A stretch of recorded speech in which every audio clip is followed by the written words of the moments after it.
Well, Watts is out. No one understands how to play the game. It's got a lot of mechanics, a lot of things behind it. It's not just designed to target only people on Solana. It's not just some kind of like staking mechanic. It's not just quick PvE. It's something a lot deeper. It may be a little bit confusing to people at first just because everyone's kind of in this space used to a certain style. The goal is to reach outside of our zone. And what better than the most intense kind of game there is, which is a not just deck builder, but a tactical combat deck builder strategy game.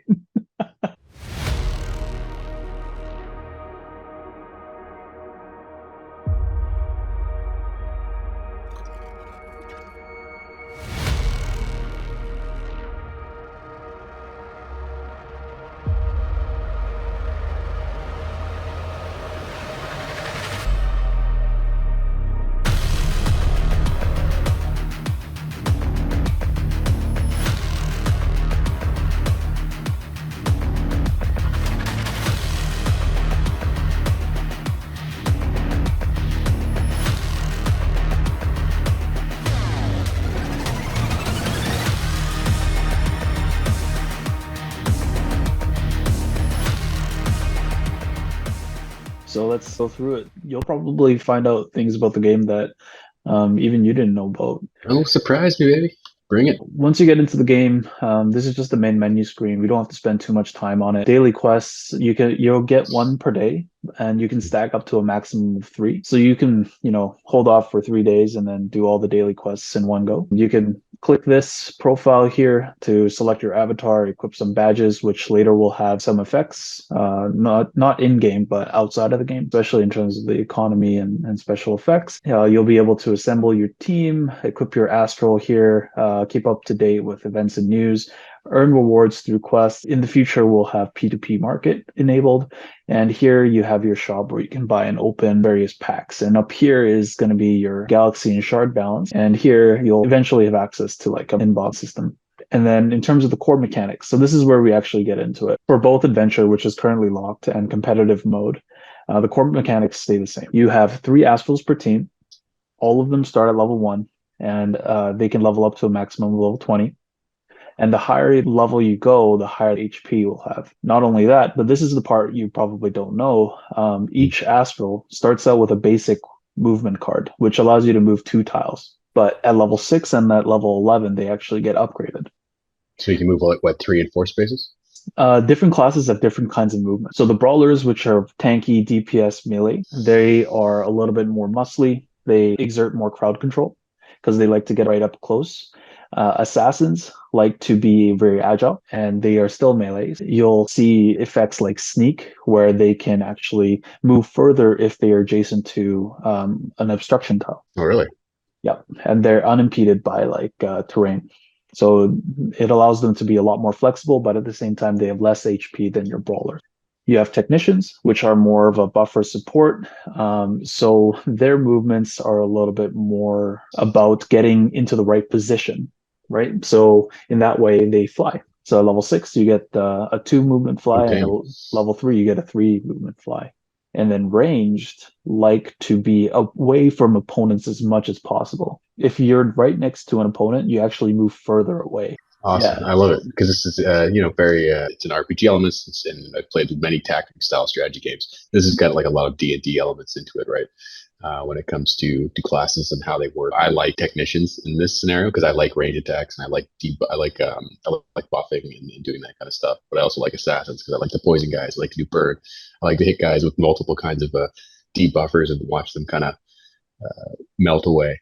So that's awesome. Like I said, I didn't know about the movement card upgrades. That's pretty cool. Is there any other bonus to leveling up? You get your HP and then your movement card upgrade. Is there anything else stat wise or? Right now, that's it. But in future expansions, we'll be introducing a lot more. And I'll keep those tight to the chest for now. All right. That's got my assumption is some kind of like cards that you can't use unless you're a certain level. And then for these, 3 Astrals per team, you're going to be able to equip 5 items. 2 of them are hands or weapons, shimmers, stuff like that. Typically, these are attack cards or ability cards. For the armors, you have actual armor or you have shield. So something like counters in certain conditions. A lot of these effects for the blocking and armor have you roll a dice. So Mhm. only if you are able to roll a certain number or above do they trigger. Now, Right. armors are tend to have a lot more utility, right? They have a little bit more of an effect to them. Maybe they reflect damage, maybe they reflect burn damage, or maybe they make you fireproof, or you can just keep them forever, basically, unless the enemy has like an armor removal tool. Whereas blocks are tend to be more like single use counters. You have racial traits. We have 16 different races of astrals, which was really fun to design. And then you finally have these soul implants. 4 tiers of rarity, 4 stages of awakening. You merge items in order to awaken them, and you have to pay a little bit of the in-game currency. And each item is tied to 2 cards, and as you upgrade them, the cards are upgraded as well. So each item has like two different cards. Are they always the same cards? Are they two different cards? Is it It different per varies. item? Right, It different varies. per item. Right, right. Sometimes it starts out with 2 of the same card, and then as you awaken the item, the cards, you'll have 2 different cards. So those 2 cards will branch off into different types, Mhm. or you'll have 2 cards that kind of just evolve constantly as you awaken the item as well. That's awesome. Well, I mean, we've designed about 300 cards with 4 stages of awakening, but the demo only has the awakened tier and Mhm. about 67 cards. So now that you understand a little bit about the core mechanics, you can go to your team screen. You can click this little button here on the main menu, and it'll take you to this screen. You'll be able to either click it once to change your unit, and you'll be able to summon more astrals, or you can click and hold in order to equip some items. And if you click and hold, it will take you to the inventory screen. So there's a lot of stuff here, but mainly, this is where you can click to unequip or equip your item. When you click this, it will highlight the items that you can actually put in there. So then you can look at the details here, decide whether you want it or not, and then pretty much just slot them in as they come. Eventually you'll be able to edit your name. Your level determines your HP. Here's where you can see your class. So the Azulians are rangers. You can level them up by playing matches, and you can also click some of these buttons to either go to the shop or to upgrade your items. Later on, you'll be able to actually stake your galaxy, as well as other SPL tokens in order to upgrade your soul implants too. That's Uh, exciting. That's a so that's mechanic I don't know anything about yet. That's really cool. we're integrating a dual yield farm. Basically, it's like DeFi. Oh, fucking A. So what?